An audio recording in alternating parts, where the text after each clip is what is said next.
Welcome to my channel Asfia's tutorial. Dear students, how are you? I hope you are fine and in a cheering mood. If you miss the train I am on, you will know that I am gone. You can hear the whistle blow 100 miles. If you miss the train I am on, you will know that I am gone. You can hear the whistle blow 100 miles. Students, what I am doing? I am singing a song. And what are you doing? You are listening to my song. And he is laughing at my song. So these words, singing, listening and laughing, do you guess what are they called? Yes, they are doing words.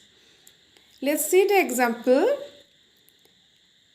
He is playing cricket. He is playing cricket. Now, the word playing, it is a doing word. In the second sentence, I compose poems. The word compose here refers to action. It is a doing word.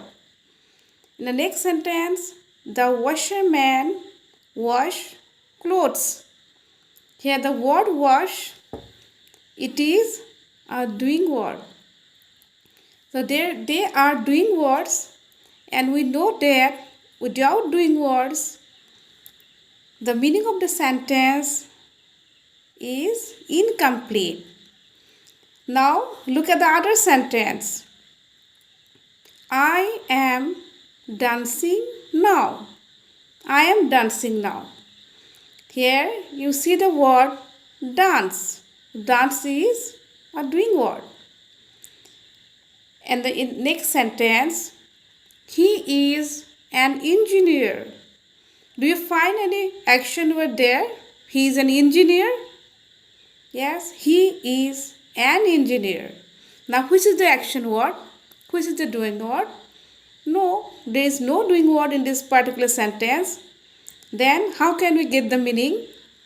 We understand the meaning clearly. He is an engineer, but there is no action word. But there is a word that affirms, that means state. And the word is, yes, which one? Is. He is an engineer. So in this sentence, the word is refers to state. Now look at the other sentence. Those are students.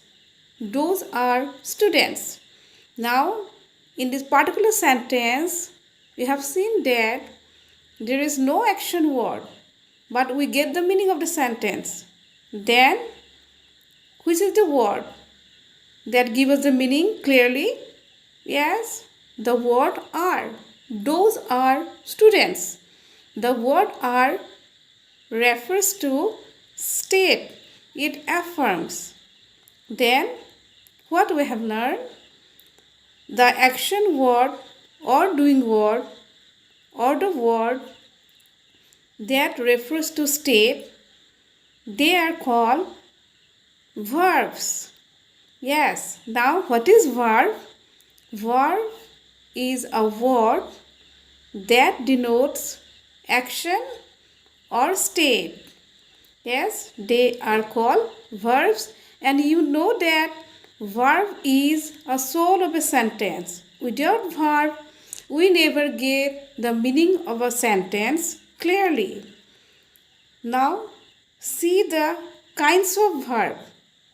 We have already found out two types of verb. One verb refers to action, while the another verb refers to state. So, we can find out that there are two kinds of verb. One is auxiliary verb while another is principal verb, auxiliary verb and principal verb. Now, principal verb, the action words. We have lots and lots, millions of billions action words. So the action words are always used as principal verb. On the other hand, auxiliary verb, it always helps the main verb to clear its meaning more distinctly. The auxiliary verbs, it suggests the mood, tense, then voice, etc. more distinctly. And that's why they are called auxiliary or helping verb. Then my dear students, let's see and let's discuss the kinds of auxiliary verb. Auxiliary verb basically classified into two kinds. Number one, primary auxiliaries, and number two, modal auxiliaries. Now let's see the sub-kinds of primary auxiliaries. Number one, be. And we have the verb is, am, are, was, and were in be verb. These are the forms of be verb. Then number two, have verb, have. And we have the various forms of have. Number one, has, then have, and had. Then number three kinds of primary auxiliaries is do verb. And we have the various form of do verb, do, did. And in participle form, we have done. So these are called primary auxiliaries. And they help us to get the state of a sentence. Now come to the most important and most interesting subkinds of auxiliary verb, and they are called modal auxiliaries. Now, dear students, modal auxiliaries always refers to desire, obligation, and ability, futurity, polite request, strong belief, and many more about our own mind. Okay, let's see the examples of modal auxiliaries.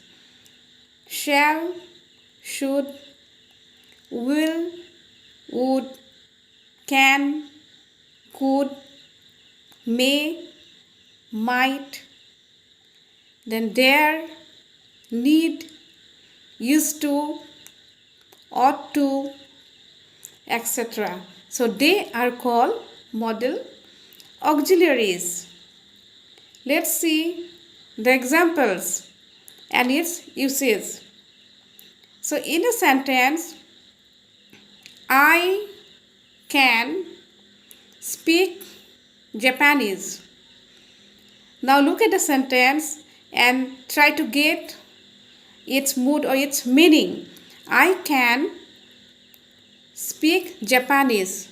In this sentence, the auxiliary can, it refers to ability.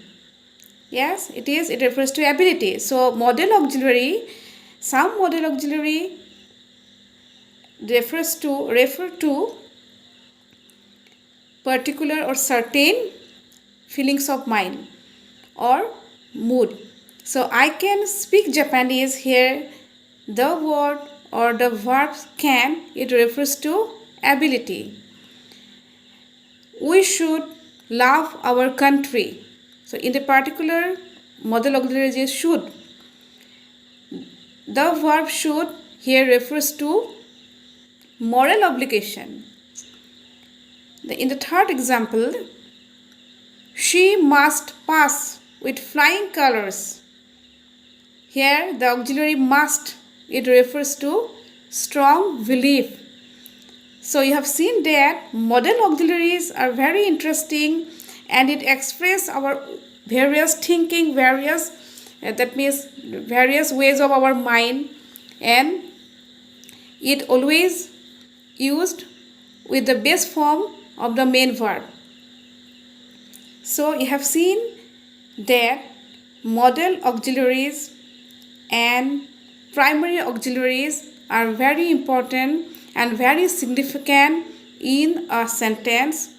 And the another point now I am going to point out, that is the difference between principal verb and auxiliary verb.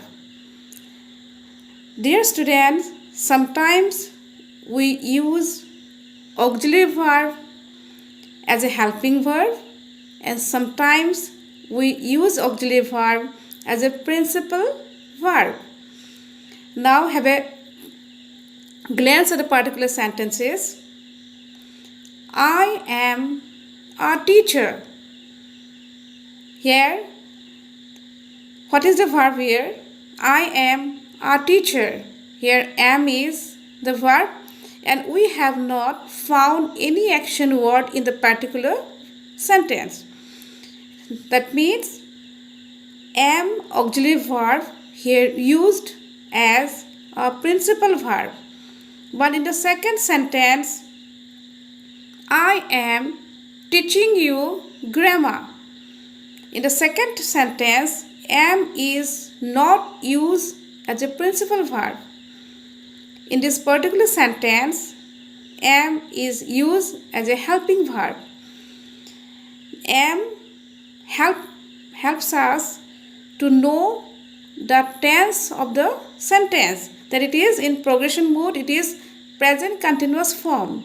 So in the second sentence, the auxiliary verb am, it is used as a helping verb, but in the first sentence, the auxiliary verb am, it is used as main verb. In this way, we can use auxiliary verb in two different ways. Sometimes we can use it as a main verb and sometimes we can use it as a principal verb. Now quiz time. Be ready and note down the examples and send to me as soon as possible. I am waiting for your reply. Now look at the sentence. You have to identify the verb and you have to tell its kind. Number 1. They are dancing in the rain. Now you have to find out the auxiliary verb and main verb. Number 2. We have decorated the wedding hall. Number 3. He will visit us shortly. Then next one. We are awaiting him. Then last but not the least, she was singing a beautiful song. Now dear students, that's all for today. Meet you soon in my next video. Till then, bye. Love you all.